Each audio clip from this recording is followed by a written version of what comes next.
जो हुआ अच्छा हुआ, जो होगा वह अच्छा होगा। स्वयं को मुझ पर छोड़ दो, अपने कर्म पर ध्यान दो। कर्म ऐसा जो स्वार्थ रहित, पाप रहित हो। भगवान ने दुष्टों को भी अपनी गलती सुधारने का मौका दिया, क्योंकि वो किसी मनुष्य को नहीं, उसके अंदर के बुराई को मारना चाहते थे। संदेह की स्याही से संबंध के पृष्ठ पर कभी शुंभ अंकित नहीं होता। इसलिए अपने मन के विचार और संबंधों का आधार दोनों ही शुभ रखें। मोहग्रस्त होकर अपने कर्तव्य पथ से हट जाना मूर्खता है, क्योंकि इससे ना तो तुम्हें स्वर्ग की प्राप्ति होगी और ना ही तुम्हारी कीर्ति बढ़ेगी। इस भौतिक संसार का यह नियम है, जो वस्तु उत्पन्न होती है कुछ काल तक रहती है, अंत में लुप्त हो जाती है, चाहे वो शरीर हो या फल हो। यदि कोई व्यक्ति प्रेम से, भक्ति से पुष्प, फल, जल भी मुझ पर चढ़ा दे, तो उसी भाव से उसे स्वीकार करता हूँ, वह मेरा प्रिय भक्त होता है। उससे मत डरो जो वास्तविक नहीं है, ना कभी था ना कभी होगा। जो वास्तविक है वो हमेशा था और उसे कभी नष्ट नहीं किया जा सकता। जीवन में आधे दुख इस कारण जन्म लेते हैं क्योंकि हमारी आशाएं बड़ी होती हैं। इन आशाओं का त्याग करके देखो, जीवन में सुख ही सुख है। अपने परम भक्तों जो हमेशा मेरा स्मरण या एक चित्त मन से मेरा पूजन करते हैं, मैं व्यक्तिगत रूप से उनके कल्याण का उत्तरदायित्व लेता हूँ। जन्म लेने वाले व्यक्ति के लिए मृत्यु उतना ही निश्चित है जितना कि मृत होने के लिए जन्म लेना। इसलिए जो अपरिहार्य है उस पर शोक मत करो।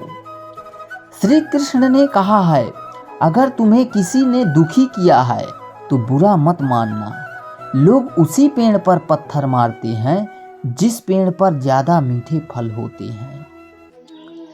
अंतकाल में जो मनुष्य मेरा स्मरण करते हुए देह त्याग करता है, वह मेरी शरण में आता है। इसलिए मनुष्य को चाहिए कि अंतकाल में मेरा चिंतन करे। यह बात सच है कि भूल करके इंसान कुछ सीखता है, परंतु इसका मतलब यह नहीं कि वह जीवन भर भूल करता रहे और कहे कि हम सीख रहे हैं। कृष्ण कहते हैं, इस जगत में मनुष्य भौतिक वस्तुओं का भोग कर सकता है। अगर वो चाहे तो सब छीन सकते हैं, मनुष्य कुछ भी नहीं कर सकता। स्वार्थ से रिश्ते बनाने की कितनी भी कोशिश करें, वो कभी नहीं बनते, और प्रेम से बने रिश्तों को कितना भी तोड़ने की कोशिश करें, वो कभी नहीं टूटते।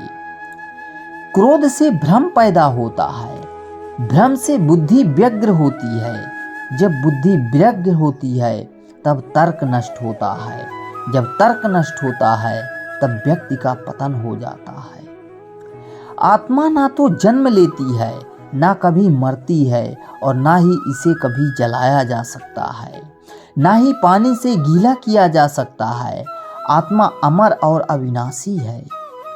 अगर व्यक्ति शिक्षा से पहले संस्कार, व्यापार से पहले व्यवहार और भगवान से पहले माता पिता को पहचान ले, तो जिंदगी में कोई कठिनाई नहीं आएगी।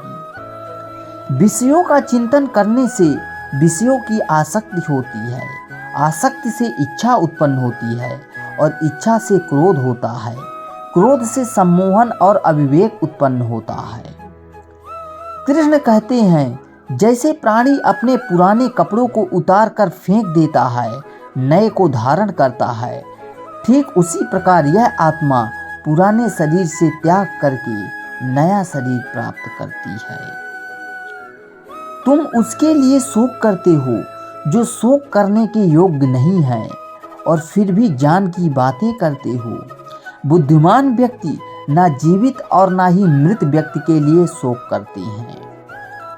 मन की गतिविधियां, होश, श्वास और भावनाओं के माध्यम से भगवान की शक्ति सदा तुम्हारे साथ है, और लगातार तुम्हें बस एक साधन की तरह प्रयोग कर सभी कार्य कर रही हैं।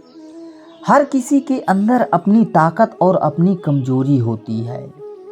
मछली जंगल में नहीं दौड़ सकती और शेर पानी में राजा नहीं बन सकता, इसलिए अहमियत सभी को देनी चाहिए।